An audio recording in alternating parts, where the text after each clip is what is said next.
Remember back to Caesar's year as consul, when there had been a coordinated effort to sabotage his career by assigning him to govern the woodland and country lanes of Italy.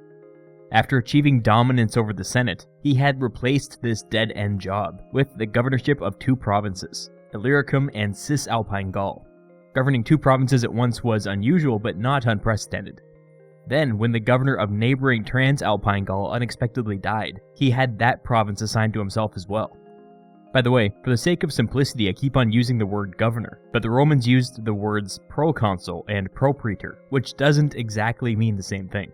Basically, if the Senate took a former consul and put them in charge of a province or at the head of an army, they were now a proconsul, which legally granted them some of the old command authority that they used to possess when they were in office. Command authority, the Romans had their own word for this too, imperium. A person with imperium was authorized to channel the power and authority of the state in order to enact their will. So governors, generals, judges, and high-ranking politicians literally embodied the Roman state. Diplomats also had imperium. There are famous stories about the over-the-top arrogance of Roman diplomats, talking down their noses at foreign kings. But look at it from their point of view. If Roman diplomats thought that they were the embodiment of the Roman state, it would be inappropriate for them to bow to a foreign king. It's easy to see why the Romans were awful diplomats. Another thing to keep in mind going forward, a person with imperium was immune from legal prosecution. You could always charge them later as a private citizen, but not while they had imperium. So, on January 1st of 58 BCE, Caesar became the proconsul in charge of Illyricum, Cisalpine Gaul, and Transalpine Gaul for a 5-year term. These 3 provinces had a total of 4 legions assigned to them, which at full strength would have been around 20,000 men. Caesar immediately began raising 2 more legions at his personal expense, bringing his total up to 6 legions and 30,000 men. Last year, when Caesar had secured new provinces, he had also given himself the power to appoint his own legates, which was usually the Senate's job. Just a reminder, a legate was the person in charge of each legion, so in this case he had 6 jobs to fill. He gave one of these positions to a man named Labienus. Caesar and Labienus were the same age, and they had become good friends during the Catiline conspiracy, when Caesar had served as praetor and Labienus had been a tribune of the plebs. During Caesar's year as consul, Labienus had served with him as praetor. This made Labienus eligible for a province of his own, but instead he chose to come with Caesar and serve as his right-hand man. Later, when Caesar would get distracted by the day-to-day governance of the provinces, Labienus would be left in charge of the army. When circumstance required Caesar's presence elsewhere, Labienus would govern the provinces in his place. When Caesar's final term as governor ended, he would have Labienus appointed his successor. Near the beginning of the year, Caesar received word that a large tribe, the Helvetii, had uprooted and were migrating west. On their current trajectory, they were going to cut through Transalpine Gaul. Caesar ordered his legions to mobilize, and to travel to the edge of Roman territory near modern Geneva. There he had them break down a bridge over a river that the Helvetii would need to cross. When the Helvetii realized that there were 6 legions standing in their path, they formally requested passage through Roman territory. Caesar sent a response, saying something along the lines of, "Wait there, I'll think about it." A week passed in silence. Finally, Caesar sent a messenger denying their request, at which time they discovered that the Romans had secretly constructed a 28-kilometer line of defenses in front of the river.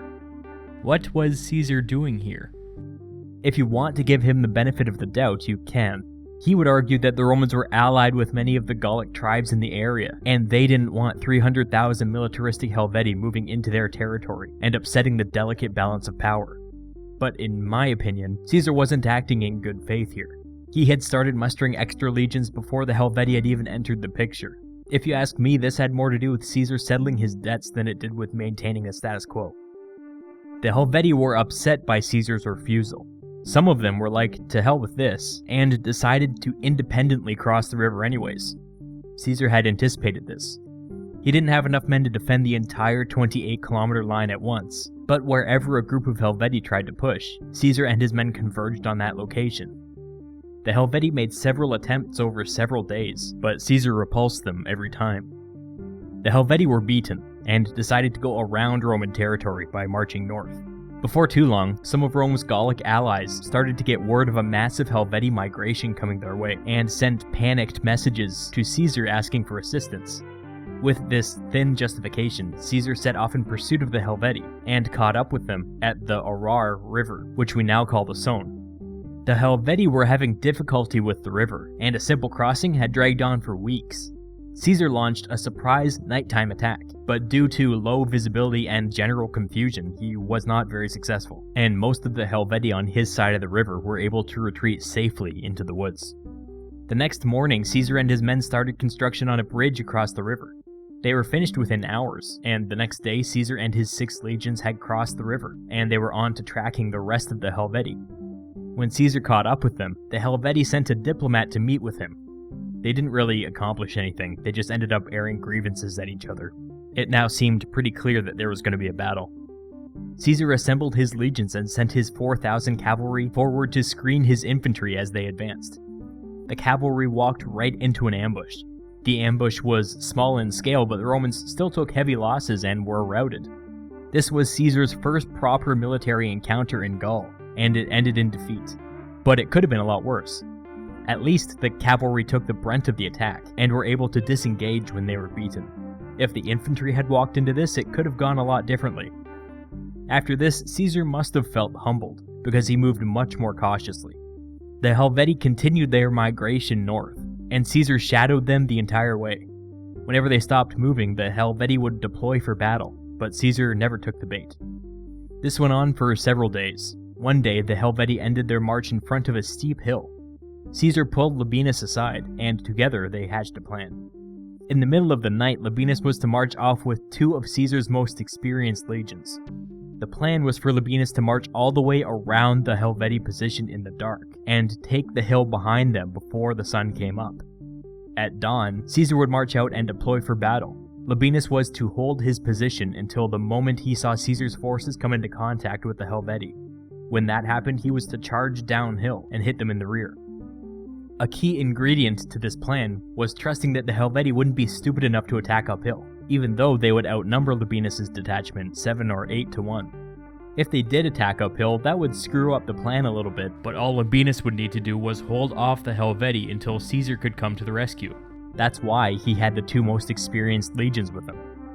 So in the middle of the night, Labienus marched off with his legions, and at dawn, Caesar and the remaining 4 legions marched out of their fortified encampment to meet the Helvetii, making as much commotion as possible.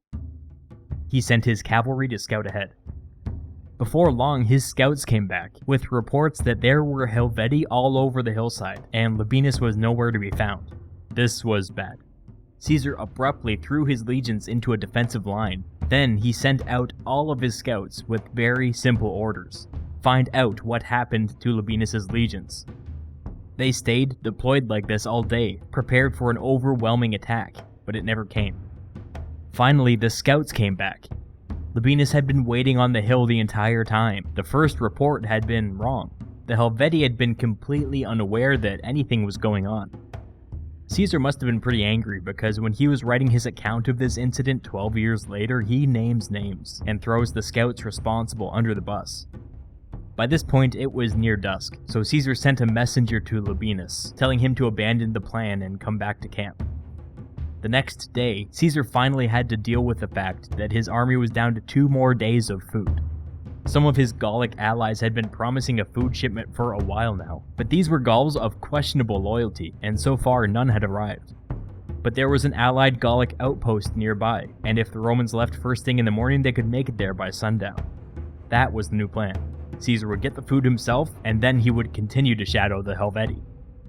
The Romans marched away, but unbeknownst to Caesar, it was his turn to be shadowed. Caesar had just begun his forced march to resupply when all of a sudden he had Helvetii attacking the rear of his column. He didn't see this one coming. The infantry at the rear of the column turned to fight, and Caesar ordered all of his cavalry to go and help them. There was a small hill nearby, so he repositioned the rest of his infantry there and had them deploy for battle. This may have taken several hours, especially since Caesar had 10,000 raw recruits under his command. He put his 4 experienced legions up at the front, and his 2 inexperienced ones in reserve. When the infantry was finally in position, a signal was given, and the Romans who had been holding the Helvetii off fell back to the Roman line. the Helvetii advanced slowly up the hill, and the Romans held their ground. When they were in range, the 4 legions at the front threw their javelins, and sent their first 2 lines charging down the hill. The fighting was evenly matched for some time, but the Romans held the high ground, and the Helvetii gradually started to be pushed down the hill. Suddenly, a 3rd army entered the battlefield. 2 local Gallic tribes had allied themselves with the Helvetii. They had been sluggish in their pursuit of the Romans, but all 15,000 of them arrived with the battle already in progress. In this period, it was very common for armies to commit most of their men in the first wave, in the hopes that their overwhelming numbers would cause a rout. The Romans were weirdos, and their system kept a large percentage of their army in reserve, but it was designed for moments like this. The Roman third line was a cross-section of the most experienced soldiers under Caesar's command. There were, at most, 6,500 of them, but probably less. And when they moved up, they stopped the 15,000 Helvetii reinforcements in their tracks. Neither side had a clear advantage, and the battle dragged on all day. Caesar held his raw recruits back. It wasn't clear that they were capable of holding their own against the Helvetii, and Caesar didn't want to risk it. The Romans kept on making incremental progress here and there, but it was exhausting work, and both sides were taking heavy losses. The sun went down and they were still fighting. Eventually, the Helvetii had been reduced by an astonishing 2/3, and they pulled back, dejected and thoroughly beaten. The Romans were totally exhausted, even in victory. They had lost 5,000 men, which was a quarter of their most experienced soldiers. Caesar's army was truly shaken, and it took them a full 3 days to recover and tend to their wounded. They had captured some Helvetii supply wagons, so their food problem was now taken care of. Once the Romans were well enough to be on the march again, they were immediately met with a Helvetii delegation offering terms of surrender. Caesar accepted. He had the Helvetii hand over all of their weapons, allowed them to leave Gaul with their lives and go home, on the condition that in the future they would provide fighting men to the Roman Republic upon request. They agreed. This was the beginning of the so-called Gallic Wars, a series of campaigns that began here in 58 BCE and ended in 51 BCE, just after the Battle of Alesia. Campaigns that began ostensibly to stabilize neighboring Gaul by restricting the movement of people, ended with its subjugation.